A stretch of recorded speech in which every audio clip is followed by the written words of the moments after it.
Hello and welcome to the very first episode of Let's Share. I'm Molly Dasobri, and over the next 13 weeks we'll be diving into deep critical issues surrounding sexual and reproductive health and rights. Today we are starting with just the introduction, which is a brief overview of the whole project, Share. Joining us today is Gilbert Ashanti, the project lead and also the program manager for WaterAid Ghana's Wash and Health Aim. He would be giving us the overview of the whole project and how Share stands to make a difference. Let's get started. Hello, Gilbert. Welcome. How was your trip here? Thank you. It was fine. So I am quite interested in today's discussion, and we'll just kickstart with a brief overview of the Share project. Thank you very much, Molly. The Share project is Government of Canada funded project, GAC, and the project is a 5-year project. The focus of the project is to look at how young people can enjoy their health-related rights. And under that, we are looking at 3 key pillars or 3 key outcomes under the project. The first one is looking at making access to information and service delivery available for young people within the project areas. We also looking at how we would use social actions to get around stakeholders on the project. So we are looking at Ghana Health Service, we are looking at Ghana Education Service, we're looking at the district and municipal assemblies that we are working in. We're looking at DOFSU and other stakeholders that we are working with. So let me cut you short. You mentioned project areas. Can you please give us a little detail? What are your project areas? Great. So the project is looking at Upper East region, and then we would also look at 4 districts within the Upper East region. That is Kassina Nankana Municipal, Kassina Nankana West, Busa North, and then Bongo district. So these are the 4 districts that the project would be working in for the next 5 years. Wow. And how long has it started? Have you started implementation or you are yet to start? Okay, so the Share project was started in 2021 and it's supposed to run through to 2026. So it is a 5-year Canada sponsors project, like I said. So we've started the implementation of the project. And like I said, we are looking at these 3 key focus areas.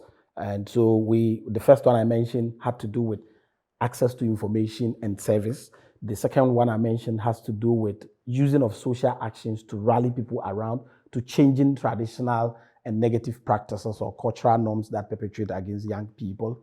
And then also the last one, we are looking at access to these infrastructure, building capacity and then access to these infrastructures that health workers will use in providing these services for the young people. So on this project, we have 3 consortium members that are working and 1 technical partner. We have Right to Play, we have FAWE, and we have WaterAid Ghana as consortium members. And then we also have FHI 360 as technical partners. Of course, we work with other partners like WOM, Africates, and other, Youth Harvest and so many partners on the project. But these are the consortium members, the top 3 that I mentioned. So you mentioned there are 4 consortium partners working together to implement the project. You mentioned FAWE, Right to Play, FHI 360, and WaterAid. What is the role of WaterAid in the implementation of Share? Thank you very much. So for us as WaterAid, we are looking at creating a health environment where young people can access quality healthcare. And we are doing this in 3 ways. So we are looking at capacity building for the health workers to be able to deliver the quality services that they are supposed to deliver. We are looking at infrastructure for these health workers, because sometimes if they have the knowledge and they don't have the right set of infrastructure to deliver, it becomes a problem. And the third one that we are looking at is that we are focusing on issues of water, sanitation, and hygiene accessibility within these healthcare facilities. We know that most of young people goes to healthcare facility and pick infections. And so some of them may not be interested in going there again. Again, we're picking this focus also because a study that was conducted by Global Affairs Canada, which is the funder of the project, indicated clearly that globally, about 16 million young people get pregnant every year. And that is very alarming. And that's why Global Affairs Canada is pushing a lot of resources into this project. And even out of that, we know that from that study that about 800,000 of these 60 million people get married every year. They become pregnant and their parents give their hands in marriage every year. And so it is very, very necessary and crucial that we target these young people and then provide services to them. So I think I would want to find out, since you mentioned Global Canada Affairs did their study to be able to start the implementation of this project, what was WaterAid's study to choose your working areas, that is in the Upper East region? Exactly. What initiated that motive for you to implement the project in the Upper East region? Great. So thank you very much. We also did a baseline study when we started the project in the country, or before we even selected the project areas. And you will realize that looking at the teenage pregnancy rates in the region at the time, 2021, where the project was starting, at the time we were doing around 14%. Of course, the national figures were around 15%, so we're doing a little bit below the national figures. But if you compare it to other regions, yes, the figures were a little bit high, and so we decided to look at Upper East region. And then also the districts. I mean, putting all the 15 districts in the region together, you realize that a place like Bongo, a place like Kasina-Nankana West, Kasina-Nankana Municipal, their teenage pregnancy rate was quite high. And so we decided to focus on these places. There were other places that the figures were high, but we had other NGOs that are also, intervening in those areas. And these areas that we picked, we realized that there were no interventions for them. And so we decided to focus our attention on these areas. Oh, that is quite interesting. I would also want to mention, you mentioned that this project is seeked or bent on helping the adolescents and the young people. Why is it critical or crucial for the young people or adolescents to know about SHARE, or sexual and reproductive health and rights? Okay, so thank you very much. So given the background that I gave from the study that Global Affairs Canada made, it is clear. If you look at 60 million people across the globe, of which Ghana is a part, you would notice that there's the need for intervention. And all these young people that are becoming pregnant, one of the key issues is that when they get pregnant, majority of them pull out of school. And so they are not able to enjoy their full potentials as young people. Now, when they become pregnant, there are a lot of issues around their pregnancy. Some of them are dying. Some of them are going through a lot of complications and all that. And so it is important that these young people have the right information to take the right decision. They have the right information. Again, you look at issues of cultural practices. Now, where the areas where we're having the project, I mean, there are several cultural practices, there are several traditional norms and all that. And some of these cultural practices and some of these traditional norms perpetuate against these young people access to services. In some places, they will tell you that when you're a young person, you cannot go in for family planning services.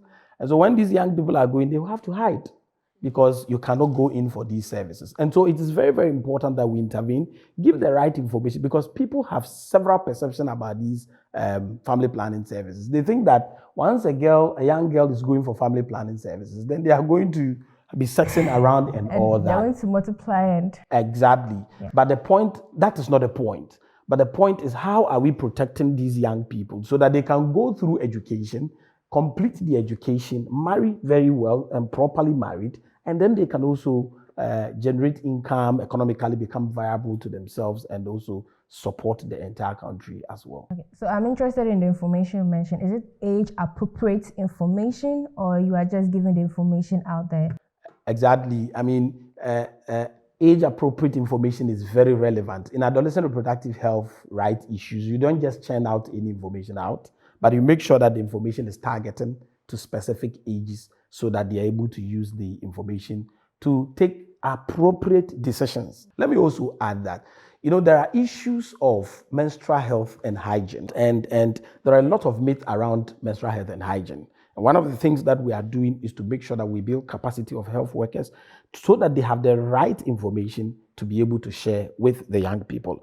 Again, I mean, it's not any, even though we have health workers, but it's not everyone that can provide youth-friendly services to these young people.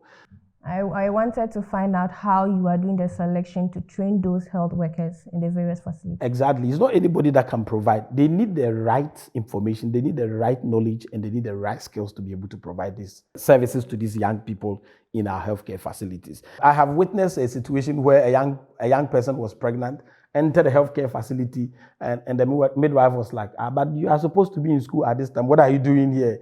And this young girl, goes home and never comes back for antenatal care again. She shuttles herself and she doesn't want to come out. And they come back with complications when they are at the delivery stage. They come back with a lot of complications. And so we are picking some of the health workers from the facilities that we are working in. And let me note that we are working in 87 healthcare facilities in the 4 districts to build their capacity, to build their confidence, to build their skills, to be able to handle these young people within our area. We are also looking at traditional leaders and our duty bearers and building their capacity, building their skills to make sure that they are able to identify these negative cultural practices. We would want them to engage their cultural practices and then see which of them are perpetrating against these young people access to services so that they themselves will appreciate it and put in place measures that we can use to reduce these negative cultural practices against these young people so that they can also go in for services within the healthcare facilities. I can see SHARE is really doing a lot. Exactly. In the Upper East region, Bongo, Kasina-Nankana West, Kasina-Nankana Municipal, and Busa North. Yeah. I think I would have to visit. Yeah, we'll invite you one day to come and see what we are doing. So you mentioned a lot of issues you are trying to target and reduce the impact it's having on the young people and adolescents.